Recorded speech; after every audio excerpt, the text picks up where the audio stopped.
nothing screams summer like basketball camp, and that's exactly what we have going on here at the Reeves County Rec Center. It's Odessa versus Midland, Chaparrals versus Wranglers, 33-game win streak versus 16-game win streak.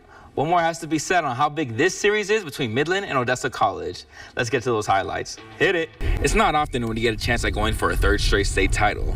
But for Garden City High, that's exactly what they're playing for, dealing with some adversity along the way. We're at the 89th minute mark. West Texas FC is currently leading the Fort Worth Vaqueros 3-0. You can hear the crowd behind me, and it was all West Texas FC to start this game out because they did these three things. They pushed the pace, they moved the ball, and they made life difficult for the Vaqueros goalie. We're here at Texas Top Team in Midland, where 4 local fighters will be showcasing their talents to you and everyone at the tailgate this weekend. But Jesse, when you think about a baseball game, you don't really think about things that go on behind the scenes. You don't. And earlier in the week, I was able to speak with General Manager Shelly Hangy. This is her 12th season with the team. Now, during our conversation, Trey, we were able to talk about the growth that she's seen over that time, as well as the impact that the team has on the fans whenever they come to a game. Well, there you have it, ladies and gentlemen.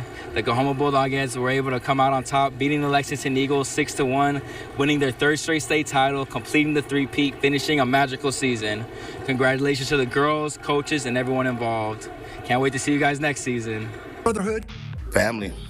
Resilience. Visionary. It's 30 years of great memories made in 90, not just in 95, 94. And it's been really cool just to see that, how successful they've become. It's really neat to see how much this football team meant to them. The 1995 Permian football team is the last in school history to make it to the state final. Boasting a 12-2-1 record that season, this group of Panthers personified what it meant to play for one another.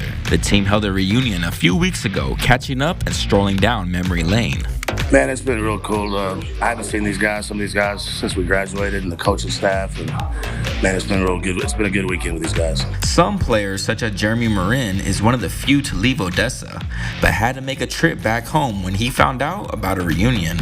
I've been gone from Odessa for many years, and it's, we get to keep in touch via social media or whatnot, but to be here and spend time with these guys and catch up on old stories, it's really been amazing. After seeing his teammates, quarterback Jason Pran is ready to get his pads back on. I almost feel like I need to suit up tonight. Looking up the teams that came before them, such as the 89 and 91 team that won it all, they knew they had a standard to live up to when it was their turn to represent Mojo. We watched the 89 and 91 teams go to state, as kids, and we wanted to be like them. And all of this came about at a young age when it was instilled that they were going to be a force to be reckoned with. I would say since we were in Pee Wee football, Pop Warner football, we were told we were going to be going to state. We'd be playing for state.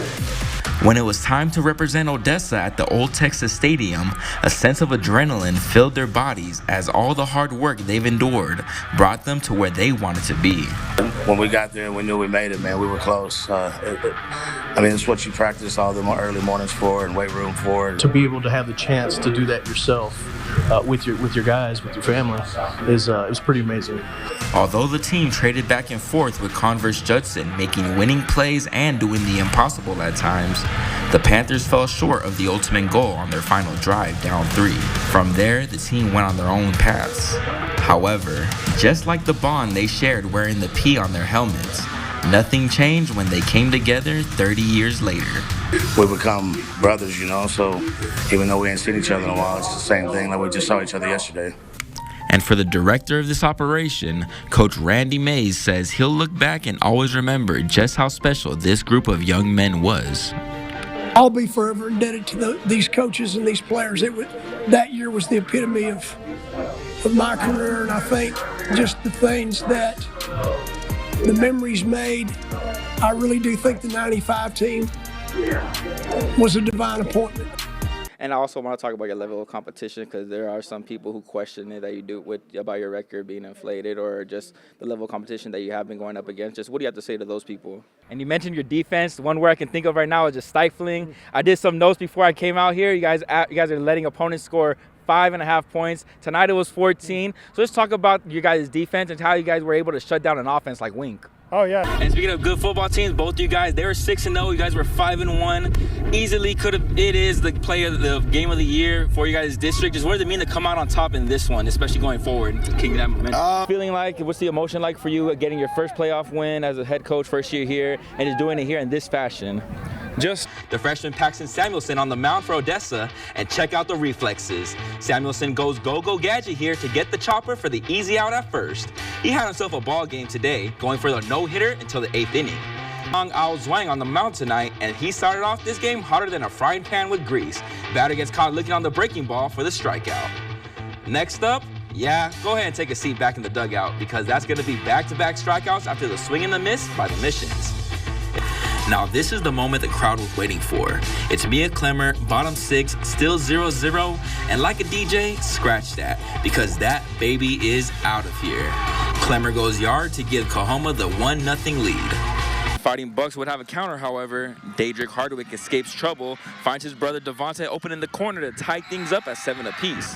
How many times do you think they practiced that growing up? Go to the third quarter. D. Henderson in the post. She's rocking the 24. You know who that looks like? Kobe. But it wouldn't be enough as the Lady Shaps fall in their season finale, 72-62. Well, Chris, yesterday I told you about my bracket. Everyone at home, I told you about my bracket. You know what I feel? What do you feel?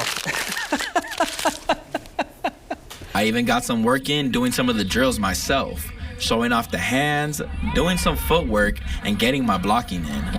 Definitely needed some water afterwards. After seeing some of the kids do the drills, I thought, why not join in? I play ball too. And it was a rough start without a warm-up. But after a few runs, I got it going. And like any real hooper, you can't leave the court on a miss. Reporting in Pecos, Jesse Zaragoza, ABC, Big 2 Sports. And Odessa College, too. That was pretty impressive. A big win. Smack, smack, smack. All across the board, yeah. Just like Oprah. You get a homer, you get a homer, you get a homer. If you could have any artist do the gender reveal for your kid, who would it be? Okay, I don't know. So, well, my favorite artist is The Weeknd. He's all over the place right now, so I don't know if I'd do him, but I don't know. Who would you do? I'm a rap. I like rap music, so give me Kendrick Lamar. Okay, Kendrick. Don't tell Drake fans. Peekaboo. That would be adorable. Hey, Kendrick, if you hear this, please.